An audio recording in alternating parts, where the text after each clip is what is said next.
היי, בטטה, לאן אתה הולך? אני הולך לבקר את החברים שלי, חיג'ו. אבל זה לא איך שהיא מכינחה אותנו, למה שהיא תלך? בגלל שיש לי חברים, אני לא כמוך, לי יש חברים להיות איתם. ביי, חיג'ו. אבל גם לי יש חברים, מה הקשר? בוא תכבד אותי ואת אמא. וואי, נו, די להציק, אני הולך להתראות. גם כן אתה. תקשיבי, אמא, אני סידרתי את החדר, ובטעות שברתי ביצה אחת, סליחה, היה מתחת למיטה. למה שברת את זה? אתה יודע ששם אני שם את הביצים. נו, מי שם ביצים מתחת למיטה? מה, זה לא... מה? מי עושה את זה? קודם כל, אל תצעק עליי, ודבר שני, מה זה מי שם ביצים מתחת למיטה? ככה זה שמר את הקור, איזה מין ילד אתה? בואנה, זה היה בטעות, למה את צועקת עליי, נו? אל תצעק על אמא, מה יש לך?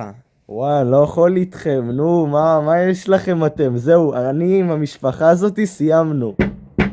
לא, אבל... שואו, אני לא מאמין. חיג'ו, יש משהו שאתה צריך לבוא לראות. מה קרה, בטטה? תסתכל למעלה. אני לא מאמין. מה נעשה עכשיו? אני לא יודע, בטטה, אבל לפחות אנחנו ביחד בזה, ואני אדאג שלא תעבור על זה לבד. איזה אח אתה.